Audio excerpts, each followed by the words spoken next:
All right, groovy grasshoppers. It is 2 o'clock on Thursday afternoon. I wonder how many years we've been doing this now. Started during the pandemic, right? So we're closing on 3 years. We'll wait for some people to get on the show here so we can ask some questions, go back and forth. Yes, once again, I am alone.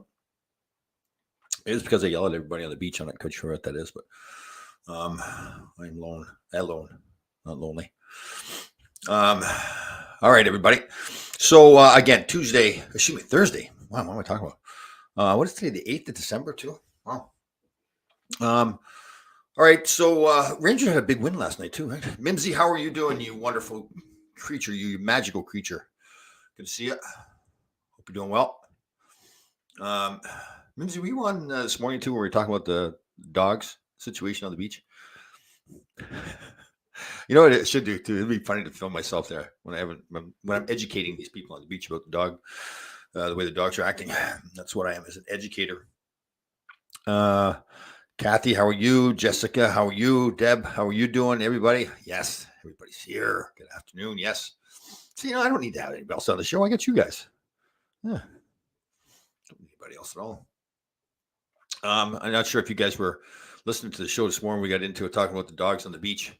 So just for anybody that didn't hear it, so Todd's Point in Greenwich, beautiful beach. They keep it spectacular. Starting December 1st, they're allowed to have dogs. Hi, Jill. How are you? Have dogs in the park. The beach is part of the park.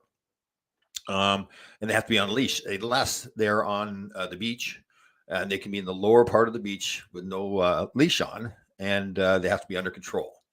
So that, what is control? So again, I go there every morning, take videos. Other people go, everybody minds their own business.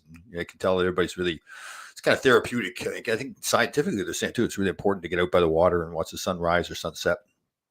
So that's my thing in the morning. Take some nice pictures. And so everybody, like I said, very respectful. You can tell people want to be quiet. They just leave each other alone until the dogs show up.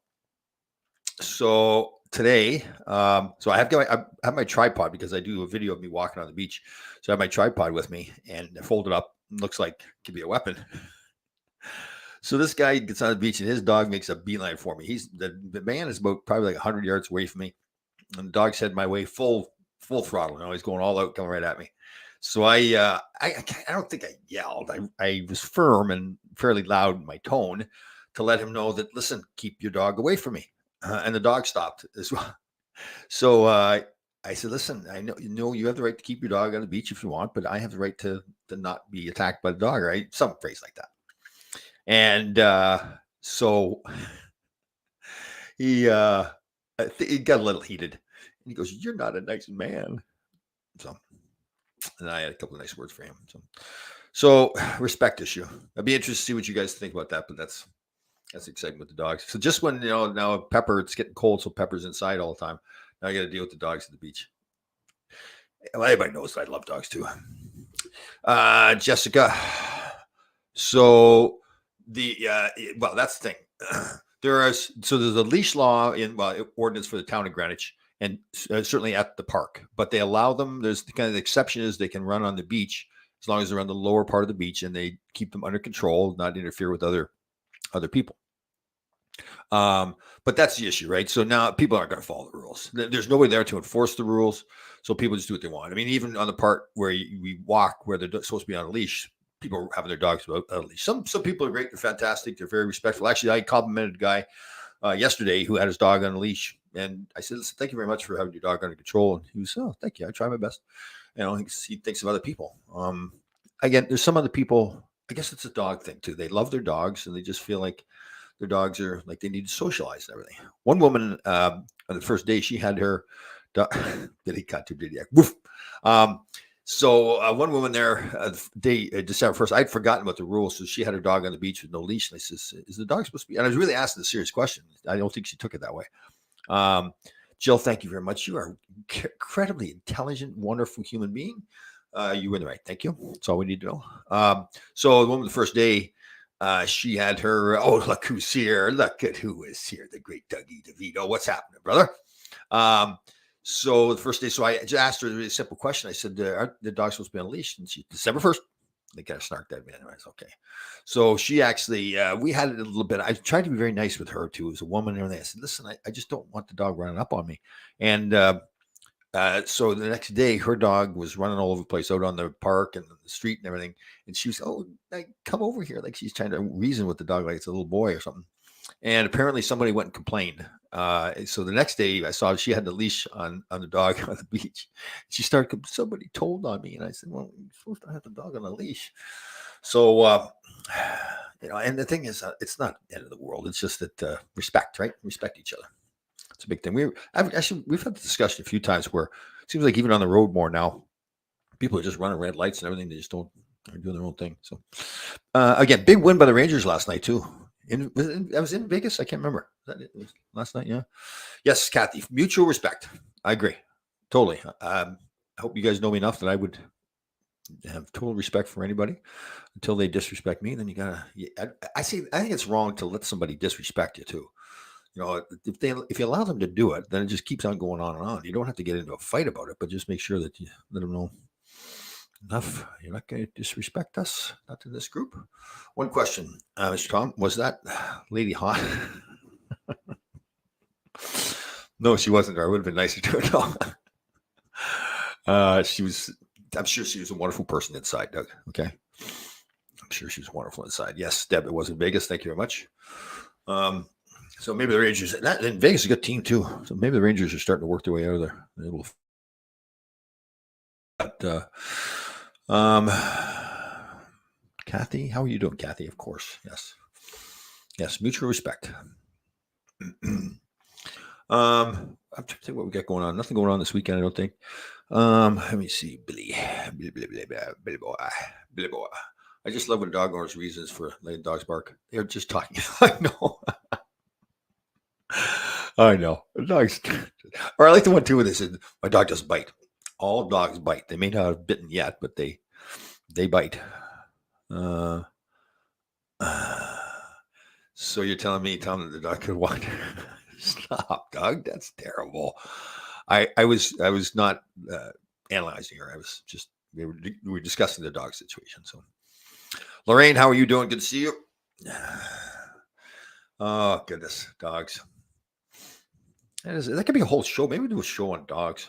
Oh, by the way, I don't know if I told you guys, I'm starting to do a new podcast, like a real podcast that'll play on all like Apple and all this kinds of stuff. Met a really good guy at an event. Remember, I was at an event in New Jersey, that funny named Rick, and I can't remember the name of it now. And he was at it. He used to work for Nickelodeon. He used to work for Howard Stern. So he's my producer now. That's right. I have a producer. So we've taped a bunch of shows. Do you call them taped or videoed? Videoed a bunch of shows. And I think we're going to start airing them after New Year's. So they'll again, I'll let you know where they are, but they're going to be in the regular places that podcasts are. What we're doing is we're getting particularly former hockey players, but it's not limited to hockey players, and we're getting them on for about an hour. So the first half we'll talk about their careers, their playing careers, and most of the second half then is about what they've done since the game ended. So we're getting some good guests on, like Pierre LaRouche, Brian Boucher, Dave Maloney, Mike Hartman. Randy Velicek from the Devils, good player. So we do want to spread it around a little bit. And again, we'll branch out and get maybe get Sean Landeta someday, but get guys like Nick Fotiu, Bob Nystrom. So far it's been very good. Guys have been fantastic. Let me see here. Ira.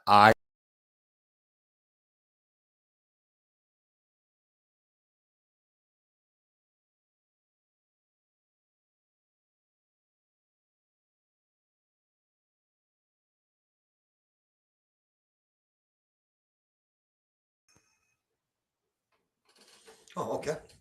I guess you lost it there for a sec. Or maybe. Oh. Get some retired rest. It was Ira's fault because I went to push Ira's comment and it went off and my screen went dead on me. All right. Ira. Earthquake. Katsi sat down. Oh, no. Don't say that. That's not nice. It's not nice to talk about Katsi. It's Ira's friend. Let me see here. You need a big, grumpy, mean, angry dog to take care of Pepper.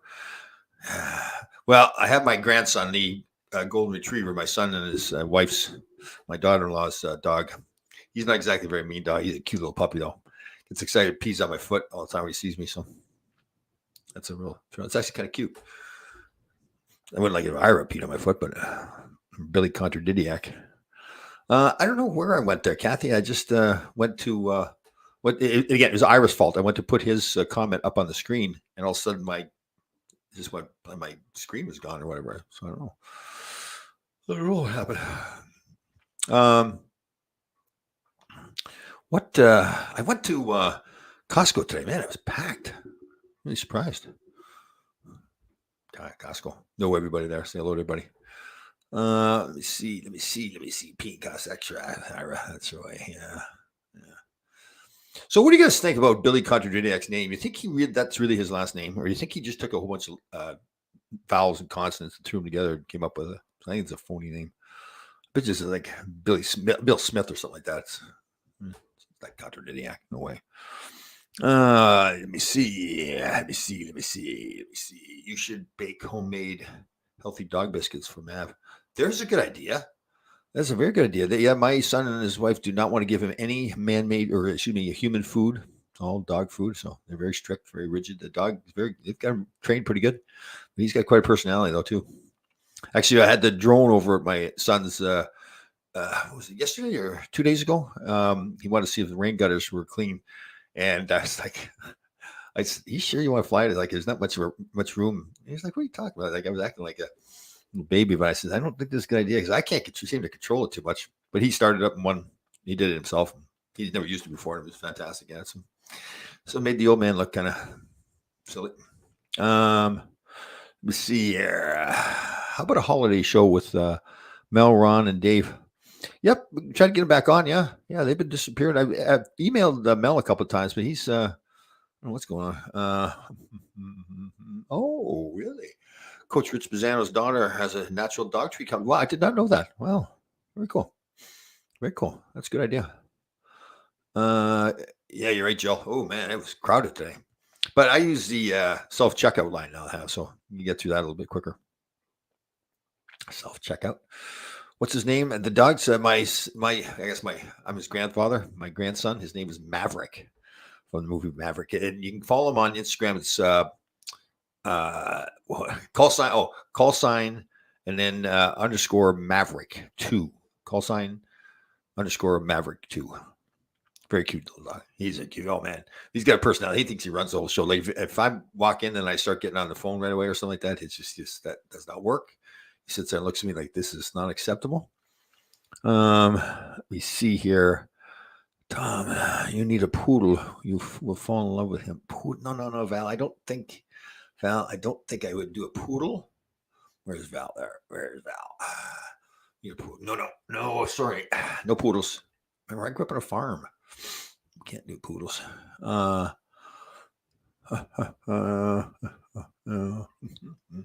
Don't you think people who use self-checkouts? Yeah, you know what? Good idea, right? Yeah, it's very true. Yeah, it gets like a 10% discount or something because you're doing all the work. Yeah. Oh, Ron, you silly deucer. You pick up women with dogs. Well, yeah, my son actually says that when he's walking Maverick, well, my son and his wife, when they walk Maverick, that he's quite the attraction. Cute little thing, like cute little puppy, like the fur and the look on his face and the whole bit. Oh, yes, he owns the show. Yeah, he's in charge all the time. Let me see. Call sign underscore Maverick 2 is cutie. It's funny. It's kind of cute when he pees on my foot. I don't know why that's so cute, but he does. Let me see here. Nice, of course. Did Mel go AWOL? Did Mel go a wall? Did Mel go a wall? Sorry, Maria. I can't just let that slide. Did Mel go a wall? AWOL? Yes. I think he's gone AWOL. Although we have exchanged emails. Oh, yeah. Okay. So he sent me an email probably a week ago giving me instructions to contact Jackie DiPiazza, who runs all our alumni stuff, and to let her know that he was coming into town, I think, or something like that. I can't remember what it was. So like he basically was giving me instructions to arrange things for him. So he got in town here, things to do.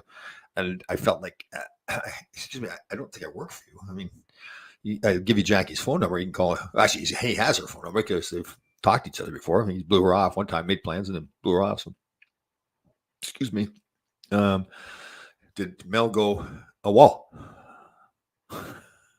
Sorry. Oh, I got to take that down. I shouldn't have that up there. No, maybe I'll just leave that up there for a while. Can we digest that? Really have it, blend in. Geez. New guy. Is this a new guy just chiming in here right off the bat? This is Johnny. Ooh. See you do any better. You got a show? Where's your show, John? Where's it? Come on, I want to watch your show. Your bundle of joy. Tom, you need new friends. You think so? Nah, I don't think we need new friends. Got you, Ron. What are you talking about? Got you as my friend. All right, so not much hockey here going on. You guys want to talk hockey a little bit? Any questions? What's happening? There's a rumor I saw on Twitter that they didn't think it's true at all. They're talking about Vincent Trouba getting traded to where was it? He was getting traded someplace. I can't remember where it was, but I don't think there's any. It was Detroit. It was a rumor, but again, I don't think there's anything to it. Doesn't make sense. Detroit's got some. I was on with Kevin Allen. He follows all the Detroit stuff, and they've got some really good young defensemen there. So I don't think there's any rumor to that, any truth to that rumor. Excuse me. So, no hockey questions. We'll keep this one short today, then, guys. We don't have to, unless you guys want to keep chatting away. Anything going on? See if Mel. Let me see. If Mel went a wall. Yeah, Deb. I don't think this is true. Yeah, I saw that. And again, I was talking to Kevin Allen. He's pretty tuned in with what's going on in Detroit. Although Eisenman doesn't talk too much, the general manager there. But Ron, I have not watched Survivor that much. So I don't know who my favorite is. I'll watch it. It was on last night. That's right. Kane, Stair leaving, and everybody seems to think that. I think Kane, and we're talking Kane in Chicago. I do think he'll get traded. They probably get a lot for him, but it'd be closer to the trade deadline, I think. And a lot of talk about the Rangers, but I don't know. Interesting. I think the talk about the Rangers starts a lot because he and Panarin played so well together. With the thought that they would play together again. So, let me see here. Let me see. Jessica Dennehy, the Sweet Thing Bakery. Oh, that's your daughter's. Which daughter is it? Megan or Kim? That's got the natural dog treats. That's cool. That's a great idea. Let me see. When is the next Laidlaw to Long Island event? You know what? I don't know. I will make sure that I don't tell you. I will make sure I'll tell everybody else when that is. But I don't know yet. Oh, I see. John's being a nice guy. Yeah, there you go, John. Let me show. Where's Mel and Gresh? Mel, both those guys just have. I don't know. I think they may have got tired out from talking. They can't talk like me, maybe. So I don't know what it is. Yes, thank you, Kathy. Kathy's mentioning I did on Saturday. I was at a Special Olympics event down at Javits Convention Center. They had their ball hockey tournament. And we gave out the trophies with 4 members of the NYPD, and it was fantastic. It's it's one of those events that you go to, and yeah, you're supposed to be there helping them. You're having fun and joke around. But I tell you leave there and you're just like, oh man, it's like because they're so I guess genuine is the right word. They got something on their mind to say it. There's no agenda. There's no anything. They're just, if they're excited about it, they're like some of the awards, they were giving out the awards, and had the one video with the girl wanted to dance with me up on the stage there. So I had no challenge, no choice but to dance. And she was cool too. Like she got up there. I think she won a gold medal, and she was up there, and she got the crowd all fired up too. She was dancing and having fun. So yeah, it was a great event. When you're really proud of being at. When you leave there, you go, man, I got more out of it than they did probably. So. Yes, you know what, Donna, that's my fault. I gotta get going on this dance challenge. I gotta. We don't have to wait for the Rangers, but I wanted to try to use Garden Dreams as the charity that we could support. And again, I just not had a chance to push that. So I'll call the young lady. Taylor is her name. Very nice young. She's the one that kind of handles all that stuff. So I'll call her at the Rangers right after the show. Where's Barry? Yeah, that's right. Where's Barry Shelley? Not here. That's right. Absent. I don't think that was an unexcused absence as well. I don't think he notified us that he was not coming on. No, I am not coaching the girls' high school team this year. I hadn't coached in a while. And what happens is, let me see that. Okay, she was up there, boy. I hadn't coached in a while, and I forgot the time commitment to it. I loved coaching; it was fantastic. But like for example, last week with the Rangers, I had I had an event on Monday, Wednesday, Thursday, and Saturday. And it's just, there's just no way I can I do both. It just wasn't time for it. So I think when I coached last year, there wasn't as many events because of the pandemic. I believe that's right. Yeah, so I had more time. But again, I'd kind of forgotten how much time commitment it is. It's great though. The girls were great. A lot of fun. Dance challenge update. Yes, I've got to get on the dance challenge. Ira will dance. Ira. Everybody's dancing. You kidding me? Let me see here. And Rich Mazzano will dance too. That's going to be something if I would get Rich Mazzano. Rich Mazzano is probably one of the most dedicated hockey coaches I've ever seen at any time. He'd probably, most times when you're coaching youth hockey, you may get 50 games in or whatever. He'd always get like 80 or 90 games in, driving all over the place. Good man. Very good man. Helped a lot of kids. Okay. Thank you, Don. I will. Yeah. If we need help with the dance challenge, yep, I will. Definitely. We'll pitch in there. I'd like it to be like I have a great cause, like really get a lot of people involved, raise a lot of money. So again, basically, it's not like we don't have to raise the money. We're just bringing awareness by having the dance challenge, we're bringing awareness to the Garden of Dreams Foundation. Similar that the ALS, it was the ALS where they had the ice bucket challenge. Man, apparently they made millions and millions of dollars and everybody doing it. So I'd like to get it that. That's our goal, to get it that big. Tom doing the floss. What is the floss? Is that? I'd like to see the floss. Show me what the floss is. That's good. Yeah, I have been working on my moves a little bit too. So, we're going to see a much improved Tom later. I didn't want to show too much of it on the weekend there with the Special Olympics event. I wanted to kind of like keep it a secret, kind of like an unveiling of my new dance moves. Oh yes, yeah, I forgot about the bikini contest. That's right. We got to ask Mark Puttenvink. So I do the podcast on Monday morning with Mark Puttenvink. Great guy. He's got a company called Patriot Training Systems, and he's tied in with a lot of Navy SEALs and everything. And a friend of ours is Bill Brown, retired SEAL. Is putting together an event, and we weren't quite sure we were joking around or serious, but it's something to raise money. I think it's the Army Navy game that's on, and around that, I don't know the details exactly, but they're having a bikini contest. Now we weren't sure if he was joking around that the SEALs were going to be in bikinis or if there was actually the women in bikinis there. So, us dating profile. Us dedicated listeners want to do a dating profile for Tom. What can we put in it? Okay, so how would you describe me then? Like, say, like you talk about like Survivor, or what would you do? Or like, wonderful person, humble. Well, I'd like to be interested. Ira, why don't you put one together? I'd really like to see what you would say. Okay, that's right, Ron. You retired Navy, weren't you? That's right. Ron Jameson up Buffalo, New York, retired Navy. How you doing there, brother? Empathetic. Very nice, Ira. That'd be, just call me Mr. Empathetic. Right? That's really what the title would be. Instead of using my name, it's called Mr. Empathetic. Great leader. Thank you, Dougie. You wise human being. You crazy creature. Oh man. All right. Independent but won't tell secrets. Independent but won't tell secrets. That's right too. Yep. You don't tell anybody. Love dog. Very funny. I like it. Very funny. Motivate. Thank you, Deb. Appreciate that very much. Thank you. There you go. Yeah. We should do that. We should put a dating site together, or dating website. Joseph Lettuce. How you doing, brother? Joseph Lettuce. Glass half full kind of guy. Thank you, Jill. Oh, you guys, man. You guys are intelligent people. I'll tell you what. Wonderful, intelligent people. Glass half full. Yeah. I was in Costco today, and loves leash dogs. Very funny. It's good. I like this. Cleanliness. Yes, that's right. Yeah. Likes putting furniture outside. Oh, you guys are good. This is good. I like this. Very nice. Oh, very nice. Yeah. Yeah.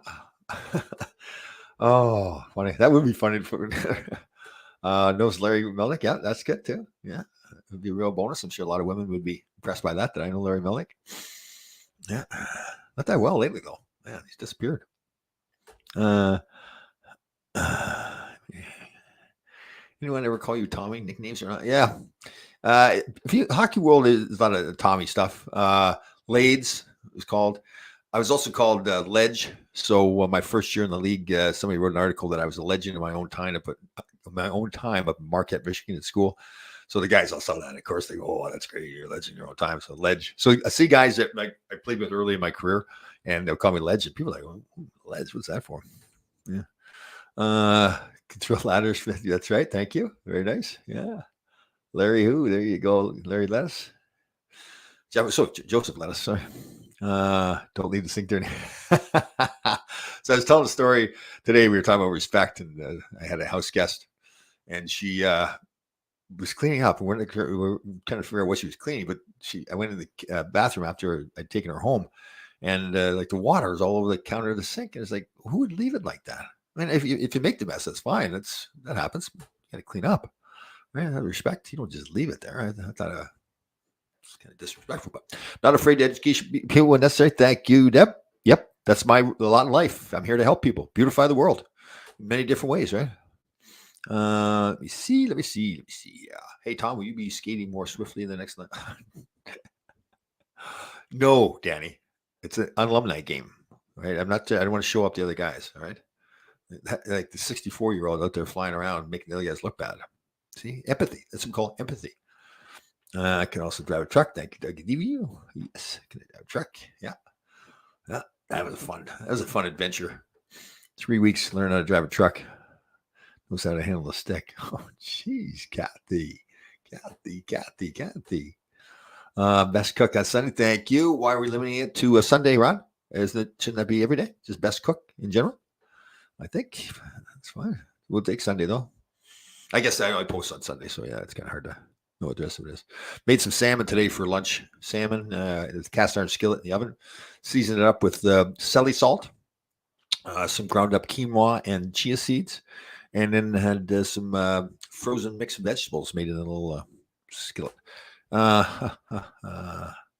Don't exaggerate, Danny. Brian Mullen is not my age. First of all, he's younger, and he wasn't moving like lightning out there. Come on. It is, it's one of those things though too. That when you don't skate very often, I need to skate more. So we got this one in Dallas coming up. We're going in. I think it's January 8th. We're going to Dallas. 7th or 8th. We're going to Dallas for. They're having an alumni game. They're having a whole series of events there. So I'll have to skate a little bit more before I go to that. Let me see. Saw the Kotze's initiation ritual and lived to tell about. Oh man, that was one of the worst things I've ever seen in my life. And the whole time I'm sitting there. So my first year, so Kotze and I were both rookies. He would not be quiet, so they initiated him, and I've told the story about that. If you'd like to tell me again, I will. Although Bill will reprimand me for telling stories over and over. But so while I'm sitting there watching them doing it, I'm wondering, God, are they going to get me next? So no, they didn't though. Salmon and quinoa, yes.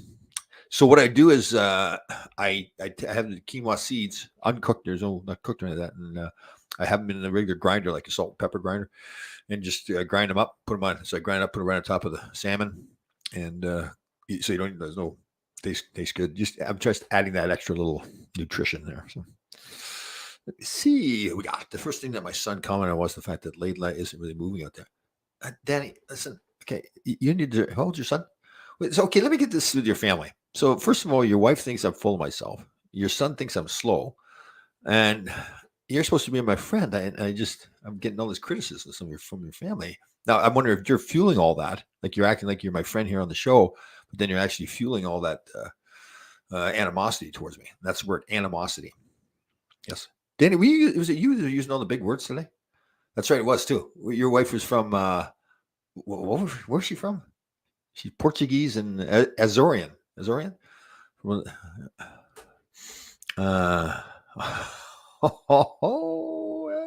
Ira.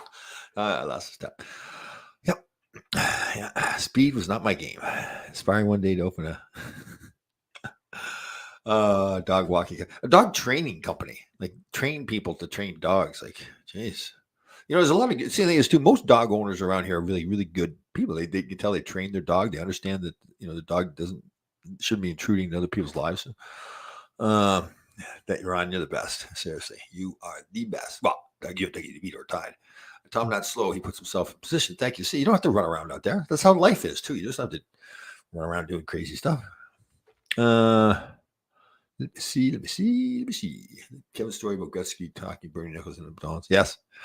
Yeah, so Kevin Allen tells a story how when Bernie Nichols, who were both in LA together, Wayne got traded there, and Wayne and Bernie became friends. And Wayne invited Bernie to lunch one day, and he thought he was going to some fancy restaurant. They went to McDonald's. So I guess they did that on a regular basis. Uh, oh, Danny, in the prehistoric days, I thought. Oh man, see now the true colors coming out. So before he was making it look like his wife didn't like me, his son thought I was slow, but now he's starting to join in. Yep. Yeah. Gotta go back to work till next week. Let me see. I got to go back to work till next week. You're working the till? Sorry, Doug, but got to go back to work till next week. Till. So I thought you were a barber. I didn't know you're working the till, like you're working at Costco or something like that. Ever get hit by a guy? Oh, see, at first I thought that, and I was like, okay, I answered it seriously. Then I'm realizing that there's quite a bit of sarcasm in that question, assuming that that's how old I am. Actually, it wasn't. I think he retired the year before I turned pro, so you're not that far off, Ira. Not funny at all. Till. Doug's working the till, everybody. Just got to go back to work till. Yeah, it's right up there with Larry went AWOL. Larry went AWOL. Oh, ouch, Gordie Howe, yeah, Donna, that's right. Donna with the tattoo. Donna with the tattoo on the leg. That's right. I think last time I saw you was at what playoffs last year, right? One of those signings, or were those the fan experience? What do they call it? Yeah, I know, right? Yeah, these guys are in rare form today. Yeah, I don't know why. I don't know why people would pick on me like that. I don't do that to other people. So, let me see. Hockey benefit game tomorrow at Rink for suicide awareness. Please check on your peeps. That's up in Buffalo, there, right? Good idea. That's a great event. Yes, let's everybody make sure we're taking, especially during the holiday season. I saw a video the other day. Individuals on Facebook talking about how this, and he really didn't even know why. Great guy talking about why this time of the year was the worst time of the year for him, as far as his mental state. He was just down all the time. I don't know. He seemed like he had a family and everything with him, but it's just a tough time. So, and I hear more and more this is the toughest time of the year. So let's make sure we're all reaching out to each other, checking, making sure and having fun with each other, and including people in it. Even if you're walking down the street and you see somebody that looks like they're not doing well, it doesn't hurt to go up to them. And it can make a huge difference in their life by going up to them and just asking them if they're okay and telling them that they're a great person. So let's make a difference out there. We got, like I said, we kind of joke around about like people running red lights and everything. It seems like there's a little bit more of that, not caring about everybody else. That's not right. And there's a lot of great people doing great things too. So I want to be careful, but let's make sure we help each other out. Again, there's that suicide hotline too, that 988, if you're thinking of hurting yourself at all. So make sure you use that. Because everybody's important to somebody. So, how did you fare against Guy Lafleur? He is one of those players, when you're a kid growing up, you see guys like that playing, and then you're out there on the ice with them, you're tending to be like, oh my God, like I gotta keep backing up. Like ideally to play the best defense, you've got to close the gap, not back in too much. But with him, it's kind of like, I'm not letting him go around me. If he shoots and scores, it's the goalie's fault. But that's a terrible way to look at. The other one was Gilbert Perreault in Buffalo too. He was definitely like that. Let me see. Oh, that's not a real tattoo. Oh, it's just glitter. I didn't know that. Sorry about that. I thought that was a real tattoo. That's right. Yes. If we party up, my mental state is always bad. Don't say that, Ira. That's not right.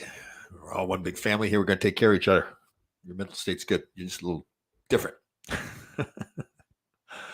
Let me see.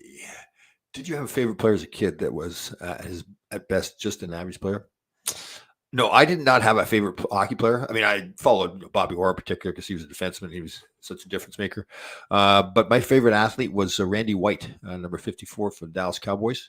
Went to the University of Maryland. I really did never know why I liked him. And I look back at it now.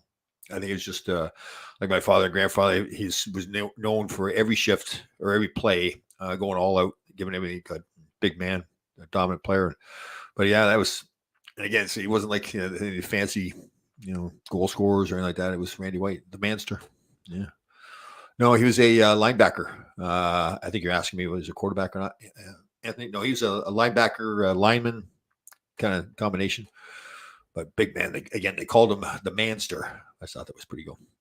Roger Staubach was the quarterback. Yes, that's correct. That was a different time, right? Like it's awful. What was the coach's name there too? Tom Landry. Wearing the hat and didn't Staubach? Did he serve in the Navy too? I think. Right? Is that it? I think you'll round roll that. I think he served in the Navy and then came back and played in the NFL. Man, a classy guy, like really just that really dependable guy. Yeah. Ira. Tom, did you pattern your game after Bobby Orr? I don't see it. No, I did not pattern my game after Bobby Orr. Not at all.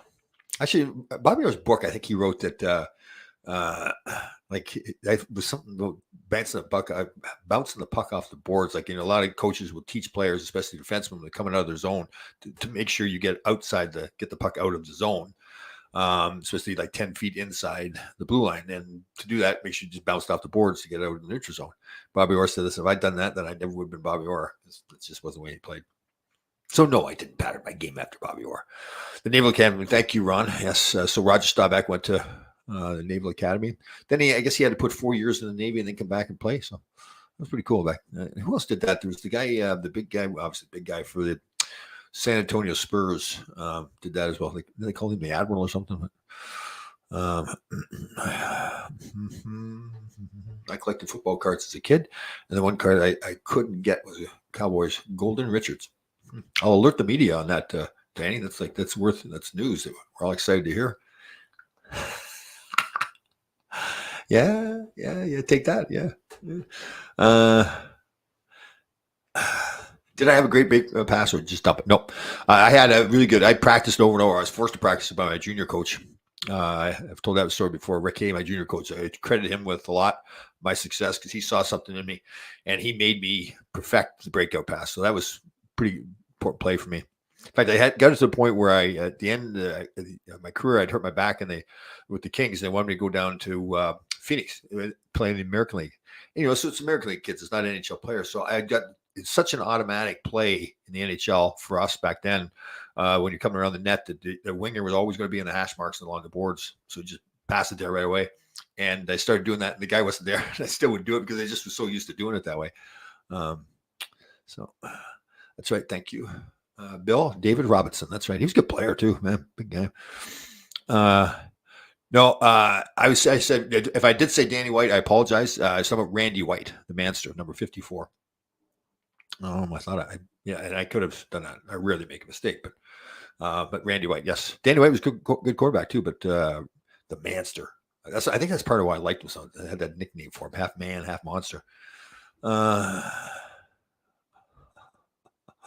Oh, do that to you, Danny. I would never do that to you.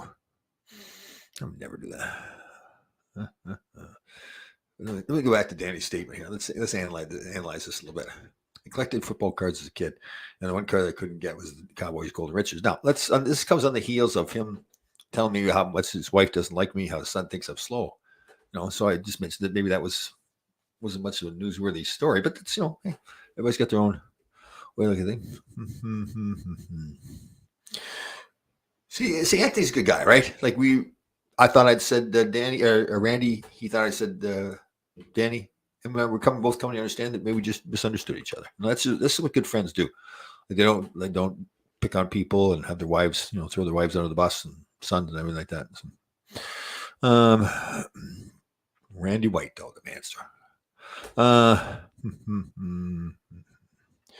Ron James, as a former player, hate management or no, not at all.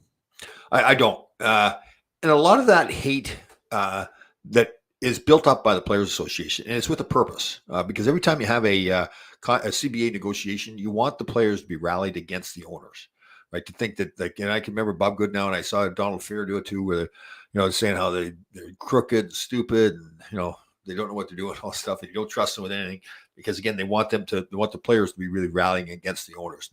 I just listen, like any business, there's going to be some of them aren't as nice as others or as kind or professional, whatever you want to use. Yeah, but no, I think like as far as the NHL offices themselves, Gary Bettman and Bill Daly and all the people that I know there, they're all great people that care about the game, that care about the players, but they're also running a business too, right? Like having their CBA negotiations. Some could argue it's really helped. The league player salaries have continued to go up. The game revenues grow. So I don't have any hate towards the owners at all. And again, I had two fantastic teams I played for. The ownership treated me great then, and they treat me great now too. So no hatred to them whatsoever. All right, what do you got here? Nathan McKinnon on this. Hey, Tom, Nathan McKinnon was Rookie of the Year in 2014 with 60 points at 150 points in the first 3 years and missed 28 games. Yes. Was he Rookie of the Year? I forgot that he was Rookie of the Year because he did not have a great start to his career, especially compared to where he's at now. Yeah, he's a fantastic, but that's a good lesson for people like with Capo Caco for the Rangers. Right now, he doesn't look that great, but that doesn't mean I've watched him in practice when he first got here and everything, and he's a skilled athlete. So I would not count him out yet. At some point, yeah, you can't hang with him forever, but I certainly don't think that time is coming yet to give up on him. But I'm the creator of the Mean Joe Green commercial. Is that worth it? Oh, that's a great story. Seriously, Danny, that really. Like I'll probably wake up in the middle of the night and be going, "Wow, Danny knows the creator of the Mean Joe Green commercial." Like that'll be the thing. I'll wake up and I won't be able to sleep because I'll be thinking about that so much. Good story. Oh man, Pav's autographed jersey being auctioned for charity. Ranch. Oh, very nice. They're still doing it. That's good. Good. I wish them well in that. That's a big project, and I hope they're successful. It's just I had experience a little bit with it when I represented Sheldon Kennedy, who had been sexually abused by his junior coach. And actually, we had a group that donated ranch and horses and everything. It just is a tough thing to. First of all, there's already a number of places out there where they have places where you go to get treatment and everything. It's just a matter of raising the money to build everything and then maintain everything too. And again, I hope they're very successful. It's a tall tale, but I'd like to know where they're at with all that. So, oh, I see where you're going with that, Jack. So Kako had 56 points in the first 3 years. McKinnon to Kako, I'd say no. Yeah, but yeah, I mean, first of all, Nathan McKinnon is a heck of a player. He's one of those generational players. So, yeah, I think it's fair to say he's not going to be Nathan McKinnon, but it doesn't mean he still can't be a really valuable NHL player. So, lower your mic. I part of what I've been taught, this producer for my other podcast, if you get away from the mic too much, it really changes the way you sound. You get it up nice and close to your voice or your mouth, then you get a much deeper sound. So, I know, Hera. That's it. So if you've ever written a book, anybody, and people tell me this now, it's easy to start the book. It's hard to finish the book because it's just, I've been very fortunate. I get to do a lot of things. So we're adding to the book all the time. So it's like you want to add something, but then you say, okay, we got to get this finished. So I was hoping a month ago it was going to be done in a month. It's not done, obviously. So thank you for reminding me. I got to push on that. Yes. Laidless jersey is being offered for the landfill. Oh, that is terrible. We really need to talk. Like we need to have like a family sit down, like your whole family, and just see really what the root of all this is. This hatred, this villatry. Is it villatry? Villatry or something? I hope you're right about Kako. His hands are like Manny Mahalter, but Manny could fly. Yeah. You know what? And that's the thing. You can't tell because clearly to me, I watched Capo Caco and I watched him when he first came in. Tremendously skilled guy, but he's not using that skill right now. And I don't think it's a lack of effort. I think it's a lack of confidence in himself. Again, I don't know the young man and I don't know what's going through, but that's what I see when I see him play. It's just like when you watch a Nathan McKinnon play now, he plays like with passion, right? It's like, okay, he takes it and goes. And it just seems like Kako is just like very hesitant to do anything, like doesn't want to make a mistake. And he's got a great coach for allowing him to make a mistake. If you're working hard, that's the thing with Gallant. He'll let guys, if you're going out there and you're working hard trying, he's not going to sit you on the bench because you made a mistake. Now, we keep doing the same thing all the time. The coach has to do something about it. But let me see. What's better? Let me see. What's better here, Donna? 10 sets of 10 push-ups or 5 sets of 20? There really isn't a better or worse. So if you do 10 sets of 10, again, you're still pushing your own body weight. So it really doesn't matter that much. The theory would be that if you did 5 sets of 20, you're getting more of a pump, you're getting more blood flow into your muscles. But there is really no better or worse. It's just like it's time under pressure. You're doing 100 reps either way. So it's more like I don't feel like there's a difference. Again, it's time under pressure. Just doing the push-ups is the best thing to do. I mean, it's really not so there. Again, you talk to people. People have different theories in the gym about working out and everything. And listen, you're in the gym, you're burning calories. Again, if you're being smart, you're working your core. So it's not like you can just do anything, but just being in the gym and working out is the key. Again, I have my theories about it, but you talk to somebody else, they may have a different theory on it. So it's what you feel comfortable with. But again, I would rather see you do the 10 sets of 10, to be honest with you. To make, first of all, like psychologically, I think it's really important when you go into the gym that if you say you're going to do 10 sets of 10, you have to get the 10 sets of 10. You can't just say to yourself, oh, I got 9 and that's good enough, right? Because to me, the gym isn't just about building your muscles. It's about building your mind. I've learned more and more that, we like warming up. You warm up your mind the same way you warm up your body. Like work your body out the same way you work your mind out. So those little things like saying you're going to do something and doing it, it's like making the bed in the morning, making it perfect. Nobody else may see it. Nobody else may care, but you will care. And if you do it the right way, then you start your day off the right way, doing everything the right way. I go on my walk in the morning. It's now a march because I want to get the most out of every stride. So that's kind of the idea. And it's your thing too. You don't have to do it like me. You don't have to do it like anybody else. It's you getting the most out of your day, making yourself better every day. That's what I really believe in. So, how much time do we give Kako? Yeah, it's not, you can't go forever, right? I mean, and again, I don't see his practice habits. I don't see him in the locker room. What is he like as a team player? Those are all things that go into it. So what's the gym? Oh, Ira, the gym, you and Larry Melnick. Your leg workouts are messing with your dance skills. No, what's wrecking my dance skills is that I have no dance skills. That's what's wrecking it. But thank you, though. Let me see. Yeah, what do we got? Jack Smith. I used to do push-ups with a deck of cards. Oh, 5, 6, 7. Oh, very cool. The other thing is bring Sally up, bring Sally down. So that you play that song. So every time you do push-ups, so every time it says bring Sally up, you go up and you have to stay up. And then when it says bring Sally down, you go down, you have to stay down. That's pretty. If you can complete that song by doing the push-ups to it. So again, holding it. So if it says bring Sally down, you have to stay down. You can't come back up again until it says bring Sally up. That's pretty cool. That's a good one. That's a good exercise. You do it with other exercises too, but doing it with push-ups is pretty cool. But again, like in the gym, I'm just a huge believer. Like you're going to the gym because you want to feel better about yourself. And I've learned this more and more. Like it used to be, I don't look in the mirror. It looks like you're some cocky guy or something like that. But the reason you want to look in the mirror is that you're going to the gym because you want to make yourself feel better. You want to look good. And if you've worked hard and you're doing your work, take a look in the mirror and be happy with what you see. Now, don't sit there and stare at yourself. You get back to work. But I think it's, again, the workouts for me that I've learned more and more, it's a psychological workout as much as it's a physical workout, just feeling good about yourself. So now when I get up in the morning, so I'm up at 3:30 in the morning. At 3:53, I'm out doing the first motivational video. I posted at 3:53 on Instagram, at 3:54 on Facebook. And again, that's all the discipline. So up at 3:30, so to me, and again, I take it to the extreme. You don't have to do it that much, but I just think it's so important. And then when you go into the gym, again, I try to put on, if I want to do 5 sets of 12 on certain exercises, I try to put on a weight that I know around 8 or 9, just from experience, at around 8 or 9 reps, I'm going to start, my body now is that self-defense mechanism is saying, okay, you're getting tired here, you stop, and now you fight through that. But you don't fight through by saying, okay, I got to get 12. No, you say, I'm at 8 now, I need to get 9. And then I need to get the 10th one. And then I need to get the 11th one. And then I need to get the 12th one. And then when you're done the 12, you say to yourself, I don't do it as much now because I don't think this way as much now because I've done it so often. But once you're done that 12, then you say to yourself, wow, I didn't think I could get 8.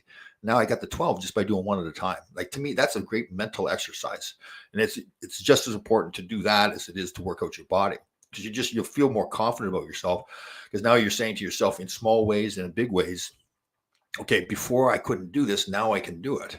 And you say, I'm unbeatable. Well, there's nothing I can't do, right? The same thing with saying yes to your life. It's important. Like if somebody asks you if you can do a task or whatever it is, say, yes, I can do it. Knowing full well that maybe you know 75% of what you need to know to do that task. All right. And then you go to do the task and it doesn't work the first time. Now you notice I don't say it fails the first time. You just don't do it the first time, but you haven't failed because you didn't quit. Just go do it again. Even if other people are coming up and saying, well, Tom, you said you could do it. Well, yeah, I am going to do it. I haven't done it yet. You'll learn from every time that you do something and eventually you'll get it done. So, all right. Got me wired up. Got me fired up there. Let me see here. What time to go to sleep? You know what? Honest to God, anytime after 10 o'clock. In fact, if I try to go to bed early, like if I go to bed at 9 or something like that, I'll wake up at 1 or 1:30 in the morning. So I've gotten, I know our sleep expert, Brendan Duffy, is going to like me saying this. I do believe in the science behind sleep and how important it is. Although there are some studies out there now kind of disputing that a little bit or having different numbers or how much you sleep. So, 4 or 5 hours for me is what I get. And I'm just used to that. Again, I have had days where, like I've told this, where I, get home later from a game or something. It's 2:00 in the morning. I still get up at 3:30, and I have some of my best days. Then I think because I know that I haven't had the sleep that I should get, and I just have to be on top of my game the whole day. And it's just I think it's that challenge thing. And again, knowing I've done it before, and so now I know I can do it. Right? It's like people have talked before about hockey players having a high pain threshold. I don't think there's such a thing, really. I don't think it's a high. I think it's just an experience that you've gotten hurt before, and you know that it's going to heal and you will get better. If you haven't been hurt before, you get hurt and you go, "Oh my God, what is this?" It's human nature. You just don't. Okay, how long is this going to last? You just get hurt so much playing that eventually it's going to get better. So you just don't make as big a deal about it. I know it became a big thing too, talking about no air conditioning during the summer. But the reality is, I really had trained myself to think back and say, well, I grew up with no air conditioning. Why is this such a big deal? We've just been conditioned to believe we're supposed to have air conditioning. It's really not. Like, and the big thing was not to say, oh, I've got to suffer through the heat. It was just to ignore the heat. Just don't pay attention. The same thing when you have these cold showers. Like, the cold shower, you just don't make as big a deal about it. And again, but that's experience. Once you've done it over and over, you realize, okay, well, it's going to be cold, but it's not the end of the world. So, let me see.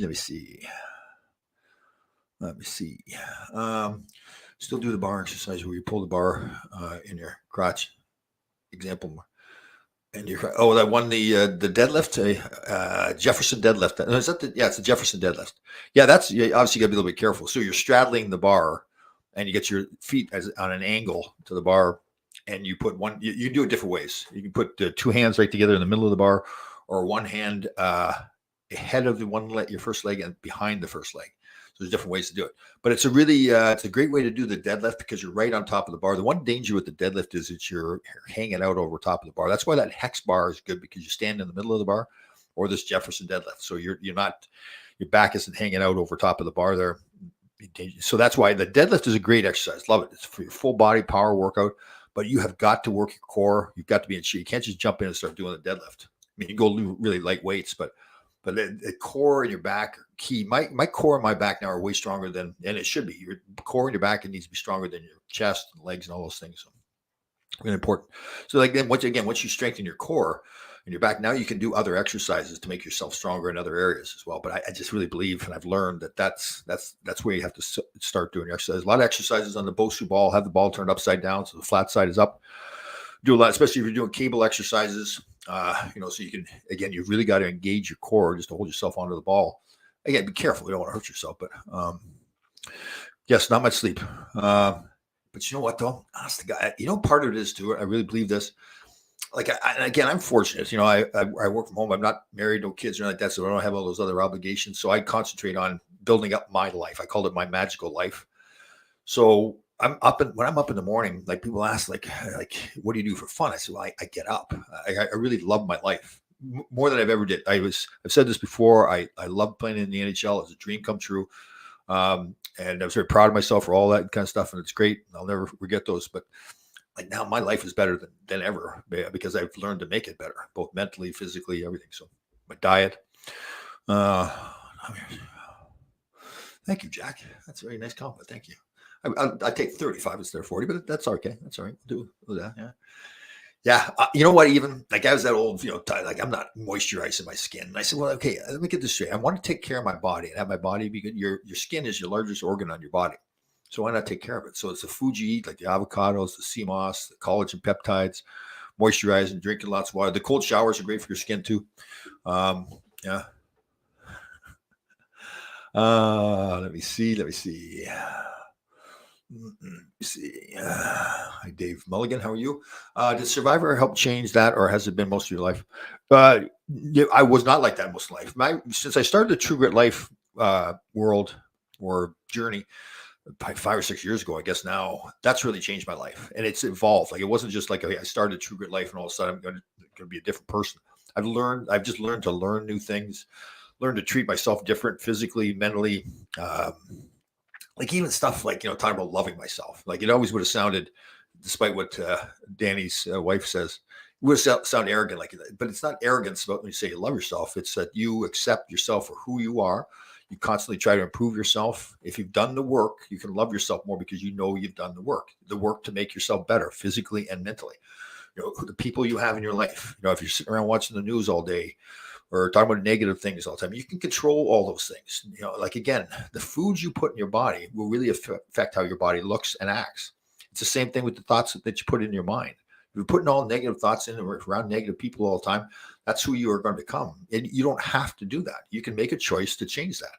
That's the thing. You don't. It's the same thing. If you want to be in shape, you make that choice. Get out and exercise. Eat properly. Right. It's the same thing with your mind. Don't allow all that negative stuff in your mind. And Survivor was good in that it was just another step, kind of saying, "All right, I was the oldest player out there, first Canadian. Didn't have to do it really, but it was just another adventure to do, just another challenge." Saying, "Well, I did that, right? I don't have to do it, but I did it instead of sitting on the couch all the time. I was out in Fiji, sleeping in the dirt. It was just one of those things. You go, wow, this is cool. It's just another great thing to do." And I recommend to everybody. You don't have to go on Survivor, but go on adventures, whatever it is. If it's do the things that you've been sitting around. Like I hate having a bucket list. Like basically, a bucket list to me is when somebody tells you you're going to die, you start living, you start doing all the things that you wanted to do. Why not do those things now? I mean, again, you've got responsibilities, families, careers, all that kinds of stuff, but you can still fit in. There's no excuse. You can still fit in the things that you want to do. If you want to go skydiving, learn to skydive. To me, that's one of the big. I think that's a really healthy thing for you too, because you're feeling better about yourself. And I think scientifically, the same too. You're stimulating your brain more. Nothing. Sitting is quitting. There's no question. If you sit around and don't do anything, then that's how you're going to become. So, still young. Oh yeah, you don't quit on that. I say again, we call it educating, right? Whatever happened to Elaine, your redneck girlfriend? She just well, I think she got mad at me. Well, she did get mad at me. So she was getting married, and actually her fiance had contacted me and wanted me to make a speech at the wedding. I says, yeah, and I planned on going and everything, but I found out like a week before, whatever it was, that if I'd gone to, it was Kentucky, that I would have had to quarantine for 2 weeks when I got home, and I had all the stuff going on I couldn't do. She thought I was lying. Was never planning on coming, and it's just not true. I'd got the tickets, the hotel, rental car, the whole bit. So she was not too happy with that, and I think she's going through that. Survivor meant a lot to her.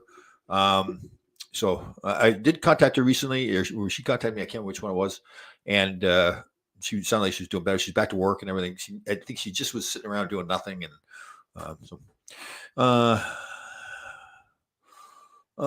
what was the turning point?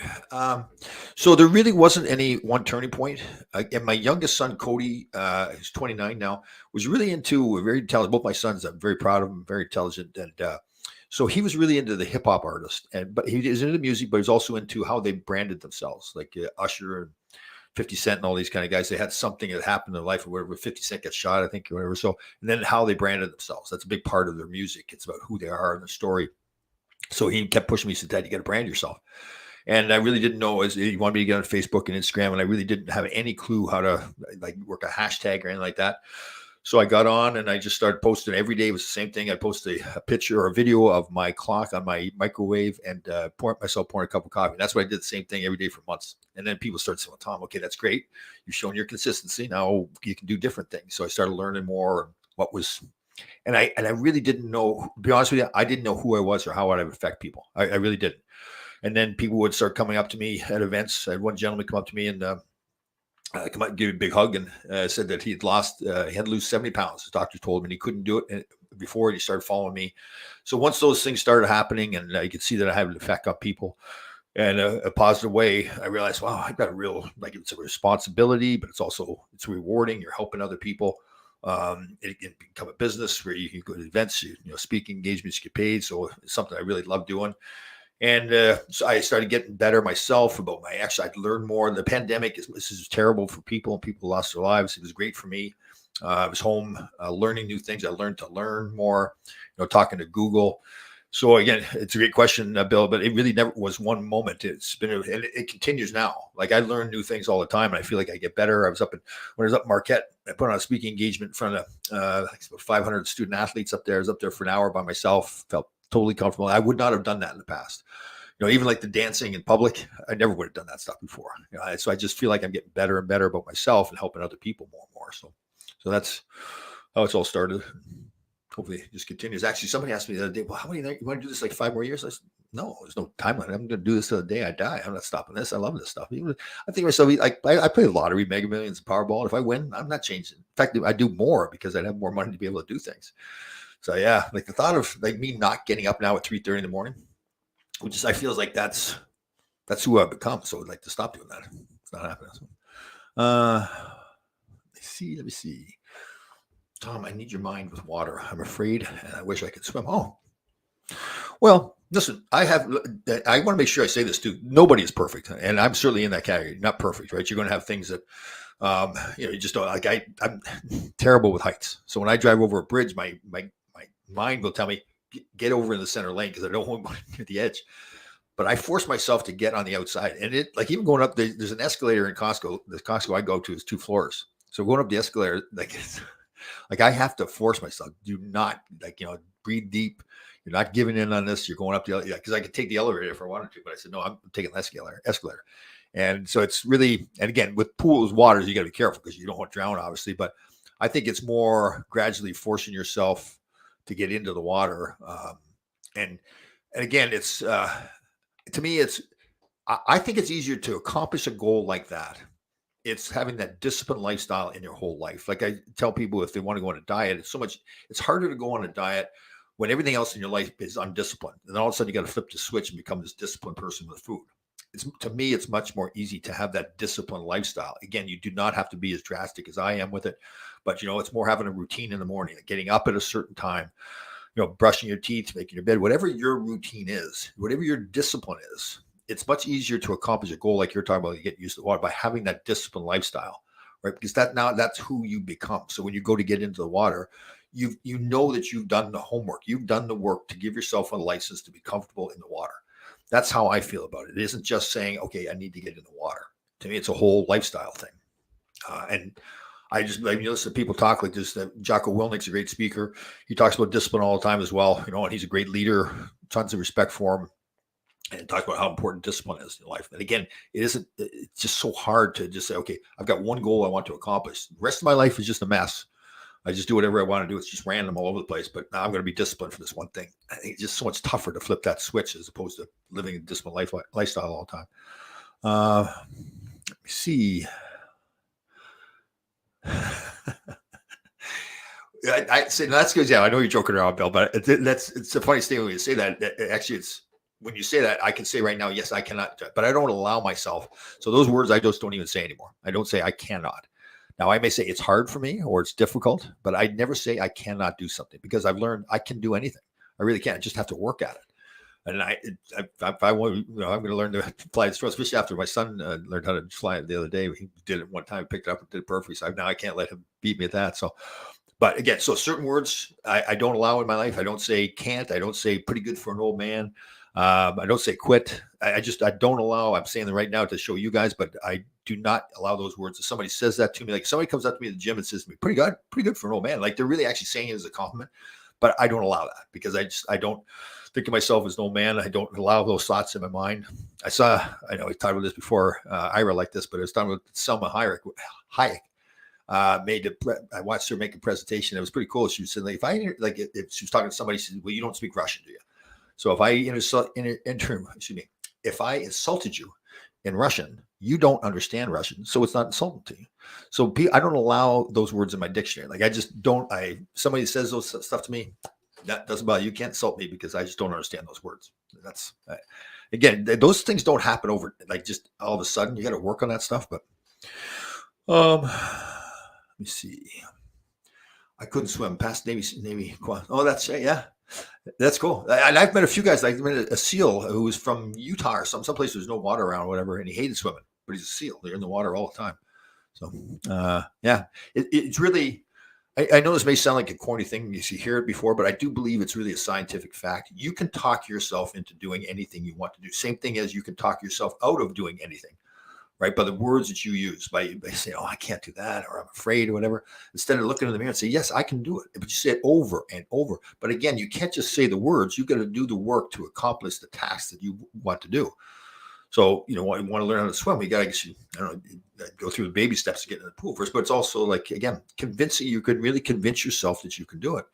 That it's a scientific fact. It's the subconscious mind. We learned that Jackie Long talks about it with hypnosis. The subconscious mind is formed all the way from the third trimester in the womb, all the way up to 7 or 8 years old.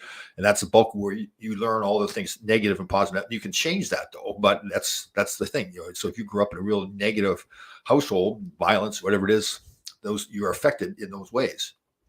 Same thing with all the positive stuff. But again, you can change all that stuff. It's just harder to do as you get older. But you can be. I really do believe you can be whoever you want to be. I mean, listen, I'm a 64-year-old white guy. I'm not going to be in the NBA. So there's certain limits on that. But, listen, if I want to, like what I'm doing now, I never would have thought I would have been doing what I'm doing now or acting the way I act. But I've made myself into what I am. And, everybody does. You do make yourself into whatever you are. So somebody says like they're a night owl. You're not a night owl. It means you're staying up late and you're sleeping in the morning. Stop doing that. Start moving the clock back the other way. Start going to bed earlier, 15 minutes. Okay, this week I'm going to bed 15 minutes earlier than I was before. I'm going to wake up 15 minutes earlier. You're not a night owl. You make yourself into that and you talk yourself into it. So let me see here. My dad was in submarines. He used to ask me how couldn't you swim? I'm a Pisces, can't swim. Yeah, but you can swim. So again, to say you can't swim, you can swim. You're just not doing it right now, right? That's part of the key. It's the message that you're sending yourself. It's like to stop saying I can't do it. Say right now I don't know how to swim, but I can learn. I can teach myself how to swim. You can get lessons how to swim. Again, it's another example of you being able to. But right now you're telling yourself you can't swim, and that's where it has to change. Right? I've talked to you about this before. I have foot drop in my left foot. I was told I would never walk again with a cane and brace. I walk 5. Yes. Yeah, absolutely. Good job, Donna. Proud of you. That's fantastic. Yeah, you don't take. I'll be careful with this story because I know she listens to the show, so I won't use any names. But I had a woman, a wonderful woman, a mother, contacted me probably about a month ago. Her son had epileptic seizures, went into cardiac arrest, and was now in a vegetative state. And so we talked for a while. She's just looking for help, and I said, "Listen, the first thing you got to do is he can hear you." I don't like the doctors. I'm sure the doctors are like scientists and they're into the science and everything like that. They're probably very nice people. But it would drive me nuts if that was my son and the doctors are in their room there telling him thinking that he can't hear you, saying that he will never get out of that bed. I would go nuts. I say, get out of the room. Don't talk like that. He will get it. Like send the message to him that he's going to get out of the bed. So you can talk yourself into so much stuff. And the message is and probably that young man, the most important messages he was going to hear was from his mother, the person that he knew loved him. His doctors didn't know who he was. So and I said to him, you've got to tell him every day that he's going to get out of that bed. It'll work because there's tremendous stories about people that they're told they can't do. Donna's a great example. I told she can't do something. And she just, no, I'm going to go do it. I'm going to listen to anybody. Why do we listen to people tell us what our limitations are?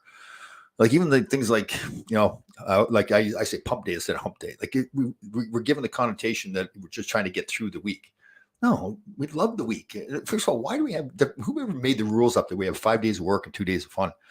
And all those little things that go on with it, we just assume that we're supposed to do. Yeah, we're supposed to believe. Like now they call it, when it gets cold, it's called a polar vortex. It's like cold. We've never called it polar vortex before. So yeah. See, Kathy, good job. Yeah. So yeah, this is the kind of stuff like, a doctor will say he'll study medicine and he'll listen to the science and say they can't hear you. Don't believe that. Why do we believe that all the time? Just don't believe again, you don't want to be rude and disrespectful, all that kinds of stuff. But you know what? Think for yourself. Don't accept people telling you can't do something. Oh man, you got me on a roll here today. I'm butter. 100%. I hate when doctors talk in front of patients like that. I spoke to my dad the entire time he was in a coma. Yeah. Yeah, totally. Yeah, listen, the worst case scenario, if they can't hear you, what does it hurt you to cheer him on and to be positive with him and tell him that he can do it? Maybe it doesn't work, but like to sit there and just like, what if he can hear you, but all that person is hearing is the negative stuff that he'll never do it. So then he's saying to himself, well, why am I going to fight them? Because these people all tell me I can't do it. Yeah. Tell him the opposite. He needs to hear the message. And it's the same thing with kids too. Like the biggest gift, and I didn't know this, but the biggest gift my parents ever gave me was not taking away my dream. Like they never said to me, Tom, you can't do it. When I first started playing, I couldn't stand up on skates. And I wrote a letter saying that I was going to play in the National Hockey League. I was 6 years old. And my parents must be sitting there going, what kind of a kid did we have here?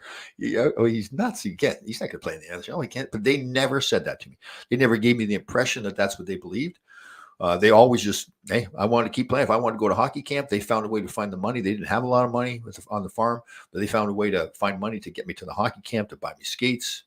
And they never took the dream away from me. And so to me, I look back about it and I go, I really didn't know what I was doing. I just knew I wanted to play in the National Hockey League, so I just need to keep playing. So it's really, that's the biggest thing. Don't listen to people tell you can't do something. In fact, again, like. People laugh at me when I do that show Thursday Morning with Rich, and he's very helpful, great guy. And he's always trying to give me new advice and everything like that. And I go, well, listen, I'm going to do it the way I want to do it. One of the best things I heard was go ask as many people as you want about how to do a certain thing, and then just go do it every way you want. Don't listen to other people. But again, you don't need to be rude about it or disrespectful. It's that you need to stick to your dreams and goals, right? That's the biggest thing. Let me see here.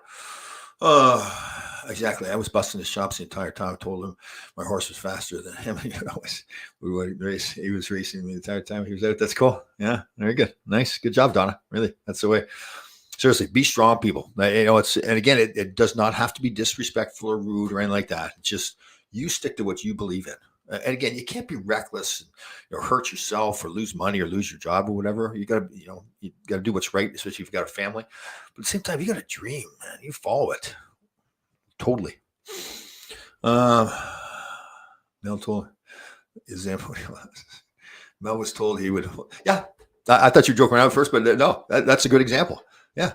That's the thing with, I was asked the other day, maybe Kevin Allen and I were having this conversation. He says, well, people didn't tell you that you couldn't do it all the time. I was told I had a job on a farm one time, and the guy was a great guy and everything. And I don't think he realized what he was doing, but he said to me, Tom, you're not going to play in the NHL. You're not that good yet.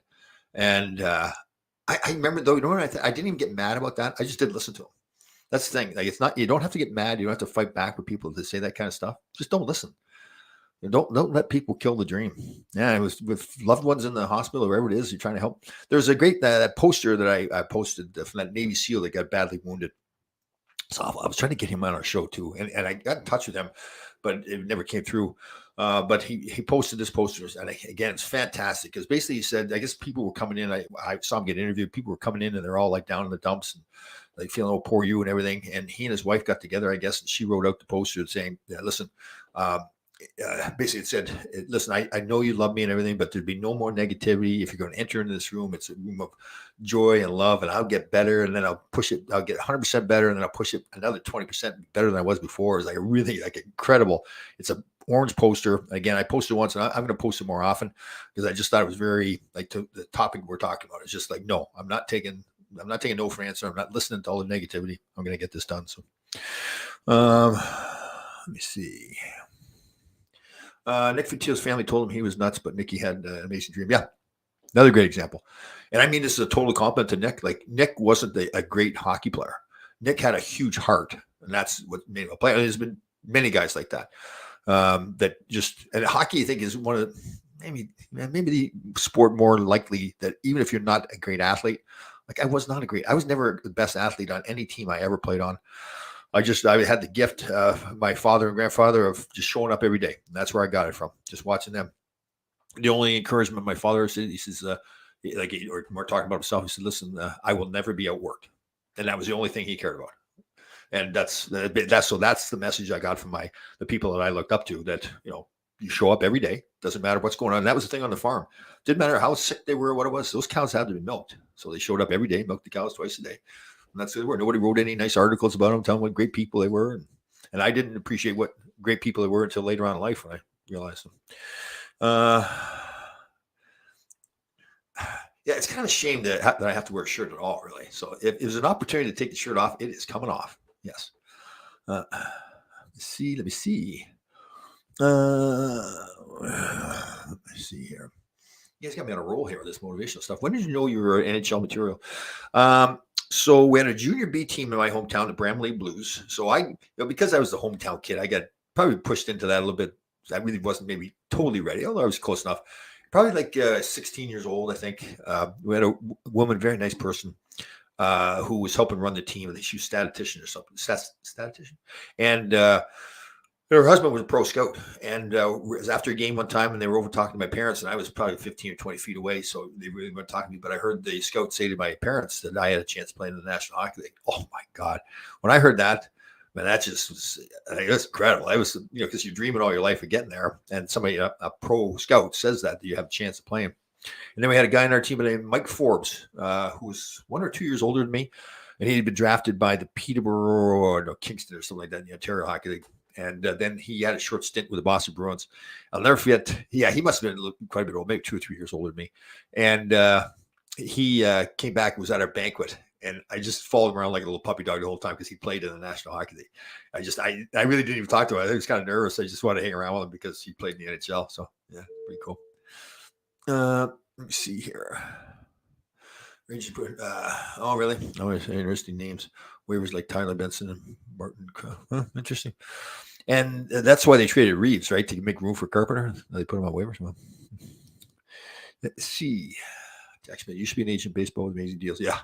Seriously, get one player like Aaron Judge making $40 million a year. And typically you charge 3%, but most agents now will put a cap on that. So 3%. So what's that? $1.2 million a year you make on one player. But again, he would probably, most agents again would put a cap on that, but who knows?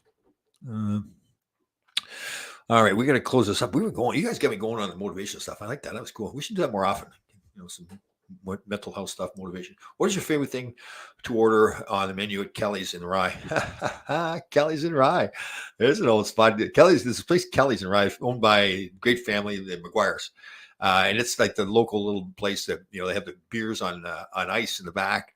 And it's more, it really wouldn't say there's many healthy choices there. When I used to go there, the steak and cheese used to be the thing to get. Oh, my God. And he puts on, so Jerry Maguire is the husband, boss of the whole thing. Getting older now, but he's a catering company too. One of the best caterers around. Big, huge shrimp all the time, and they good steak and all that kind of stuff. So Jerry Maguire. Then they've got another like a restaurant there in Rye too. So you guys are ever in Rye? Kelly's a great little spot.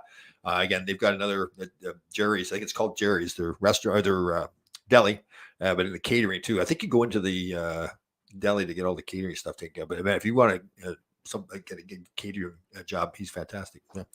All right, we're gonna close this out here pretty good. Let me see here. We got one more.